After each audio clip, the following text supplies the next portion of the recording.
We have interesting people who seek to work at Rebel News, and most of them find us. We don't find them. And I remember with gratitude your work at Rebel News, but you've taken some journalism and some activism that you did at Rebel News, and now you're focusing it on one terrifying issue, aren't you? What's your focus these days? That's right. I am completely focused to preventing euthanasia and encouraging hope across Canada and really now around the world, because Canada has become a complete cautionary tale for the rest of the world of the path not to go down. We have had about 70,000 Canadians euthanized since it was legalized nationwide in 2016, and more Canadians have been killed by doctors and nurses in hospitals and homes than the total number of Canadians who died of COVID. That's crazy. Why? I wouldn't think that Canadians are pro-death. When I think of that, that sounds like the Netherlands and some weirdness they have there. Why all of a sudden has Canada become the death capital of the world? When Canada first legalized euthanasia, much like the UK is thinking about doing right now, it was ostensibly for those whose death was deemed reasonably foreseeable, people with terminal illnesses, people whose death was imminent. And of course, we've seen the expansion of euthanasia, because if euthanasia is seen as a compassionate means to end suffering, then it cannot remain limited. How can it? Why would it? And so euthanasia, once legalized, always gets expanded on the grounds of equality. And so what this is really about is an existential crisis, not so much a medical crisis. You know, I really like how you introduce things in your very first sentence. It's about fighting euthanasia and giving hope, because that's really what it is. Where there's life, there's hope, is a promise that things can get better. It's darkest before the dawn. The reason these are cliches is because they're well-worn truths. They're proverbs that we've deduced over the centuries, really, the millennia of civilization. And I think if we say, oh, if you're in some pain, the answer is not to bear the pain or to be purified by it or to deal with it or to overcome it or to fix it. It's just to give up, because we should all have pain-free lives. And by the way, pain can be very subjective. It could be mental anguish. It could be depression. It's so gross to see that depression is now a trigger for government-mandated, government-approved euthanasia, because we used to believe in suicide prevention. Now the government is saying, oh, if you're depressed, go ahead and kill yourself.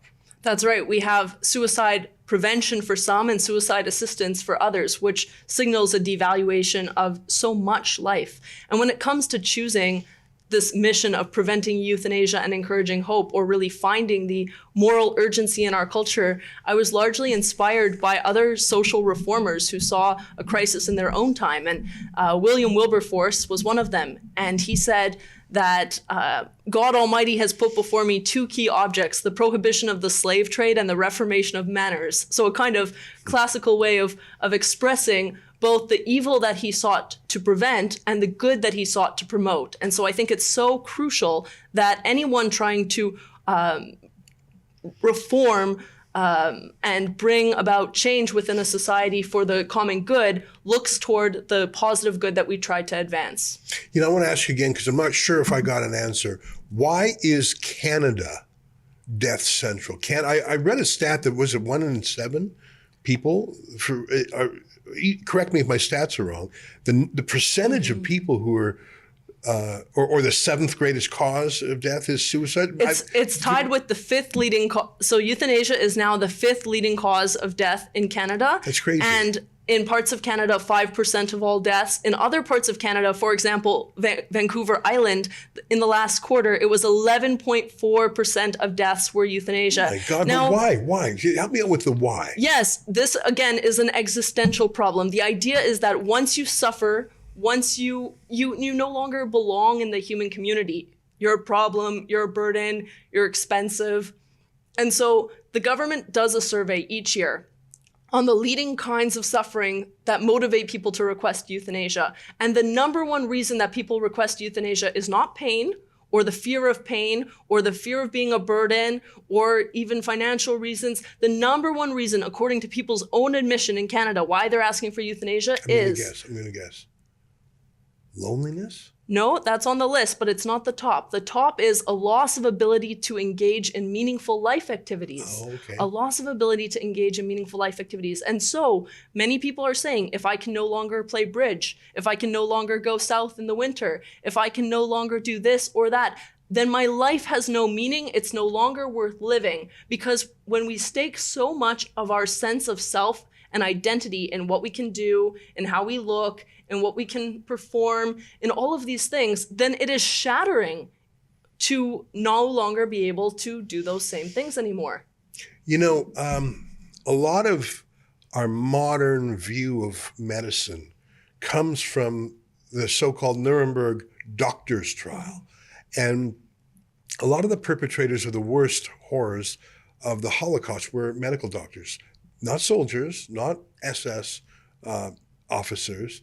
And the doctor's trial, part of the verdict is codified into what's sometimes called the Nuremberg Code, which is basically rules for how doctors deal with patients.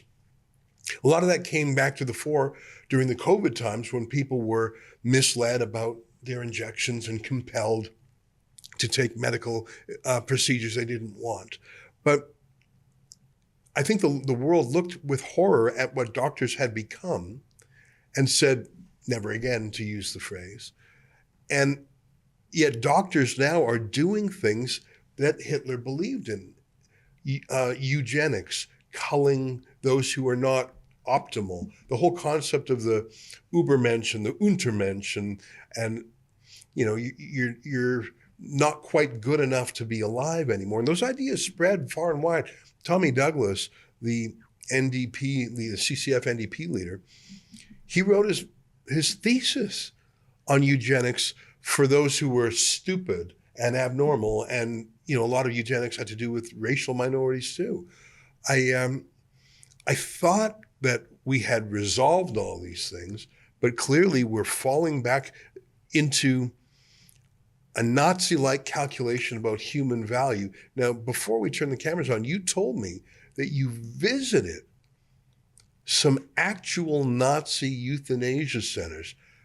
What is that? In Europe, euthanasia sites have become memorial museums. In Canada, they're popping up as Maid House in Toronto, sites where you can be euthanized. But I did travel to Germany and Austria, and I visited 3 former Nazi euthanasia killing centers.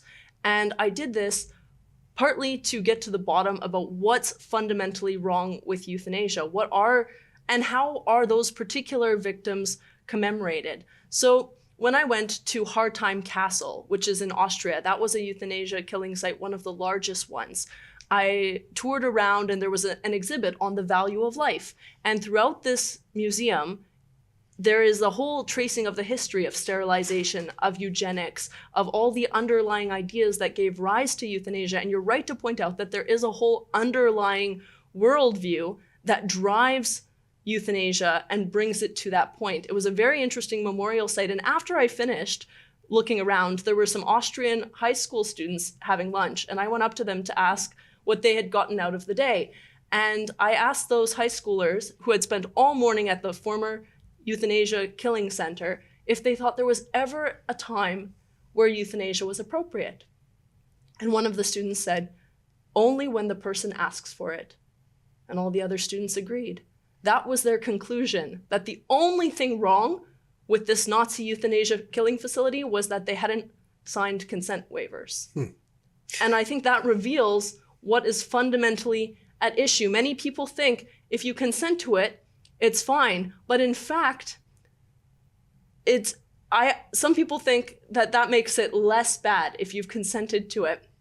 But in fact, I think it makes it worse, because then you have someone conceding to the dehumanization and participating in their own dehumanization. There's obviously the technical issue of, are you pressured into it? What exactly does consent mean? Folks, I'm so sorry to ask for your generosity again, but I have a target on my back, it would seem. And if you could go to standwithdavid.com, that's standwithdavid.com, We are incurring, legal fees, as you can imagine, because every time I practice journalism, when it comes to the pro-Hamas set, who apparently have the ear of the police, I get arrested. And I need your support so I can continue practicing journalism. As I said earlier, my grandfather spent more than 5 years of his life fighting the Nazis. I will be damned if I bend the knee to the Islamo-Nazis.